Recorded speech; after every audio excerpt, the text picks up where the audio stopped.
পশ্চিমবঙ্গ সহ ভারতবর্ষের ৩টি রাজ্যে বিজেপি দলের জয়ের পর ত্রিপুরাতে প্রতিনিয়ত বিভিন্ন জায়গাতে বিজেপি দলের উদ্যোগে বিজয় উৎসব সংঘটিত হচ্ছে। একই রকমভাবে আজ বিজেপি দলের শান্তিরবাজার মণ্ডল কমিটির উদ্যোগে বিপুল সংখ্যক কর্মকর্তাদের উপস্থিতিতে বিজয় উৎসব অনুষ্ঠিত হয়।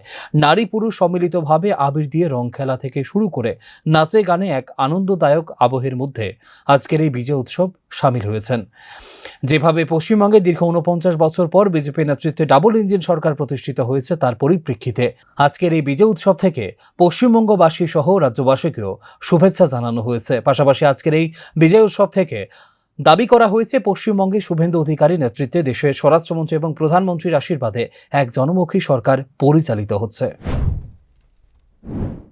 আমাদের শুভেন্দু অধিকারীর নেতৃত্বে, দাদার নেতৃত্বে যে পরিবর্তন হয়েছে এবং উনি আজকে 4 দিন মন্ত্রিসভা বসার পর এবং সারা পশ্চিমবঙ্গকে যেভাবে দিশা দেখাচ্ছে, সেটা সারা ভারতবর্ষের এবং মাননীয় প্রধানমন্ত্রী ওনাকে যেভাবে যে শপথ গ্রহণের দিন আশীর্বাদ দিয়েছেন এবং আমাদের স্বরাষ্ট্রমন্ত্রী যেভাবে আশীর্বাদ দিয়েছেন, সারা ভারতবর্ষের লোক এবং সারা ভারতবর্ষের প্রাণপ্রিয় মানুষ যারা বিজেপিকে ভালোবাসে এবং ভারতবর্ষের প্রত্যেকটা জায়গায়।